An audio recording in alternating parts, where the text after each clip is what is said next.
garlic natin because yung sulfur compounds po nito mga kaibigan ay activates yung liver enzymes which help in flushing out the toxin from the body. So yung mga toxins natin sa ating pong katawan ay talaga nga namang parang yung sinasabi mo Dok na hinahalukay talaga para at least malinis po talaga yung ating pong liver. And also it has high amounts of compounds like allicin and selenium which helps protect the liver from any toxic damage. Kasi nga naman kung marami tayong mga dinadagdag o yung mga binibili natin sa grocery stores natin, sa supermarkets na maraming mga kung ano-ano pang mga pangalan doon, samantalang gusto mo lang naman yung patatas, di ba Dok, na pag-usapan natin?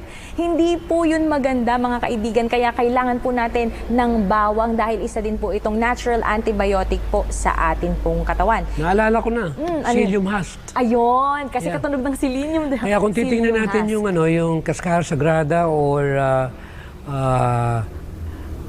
Cassia angustifolia or Sina, ito yung mga heavy type of detoxifier, lalo na sa mga hindi vegetarian, na talagang halukayin yung bituka mo. Yung mahilig sa mga karnidor. At available naman yan kahit saan sa market. So ang pinopoint ko rito, pag nalaman natin to paglilinis ng bituka, dyan ang gagaling lahat ng dumi na naging dahilan kung bakit dumudumi yung dugo. At ang dugo naman ang pinakamagandang pangkles, burdock. B-U-R-D-O-C-K. Okay. Burdock. Yung ba tamang pronunciation doon? Parang burdock yata. Yeah, burdock. Yeah. So ito yung tinatawag na ginagamit ng mga natural practitioner, katulad ko, na matagal na panahon din naman po ako nandito sa ganitong linya at industriya. O yung gawain, ay nakita ko na kung pagkaminsan, yung mga simpleng bagay na hindi naman kailangan maoperahan, ay dumaranas tayo ng ganung uri ng problema dahil sa kakulangan ng kaalaman.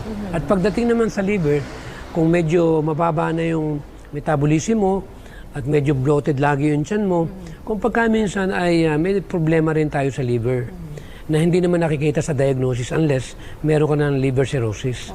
So ang ginagamit naman namin dito itong tinatawag na maganda rin to medyo kung minsan pagka nasa TB ka na kung minsan nawawala sa yung milk thistle. Ayun, milk thistle natin. Yeah, yung milk thistle. At sa kidney naman, binabanggit natin lagi, yung nilagang sabaw ng buhok o mismo ng mais. At dadagdagan pa ito ng tinatawag na uba ursi. So malaking tulong po ito. At kung tayo gagawa ng bahagi natin, ay ako'y naniniwala na hindi na tayo aabot doon sa santong paspasan.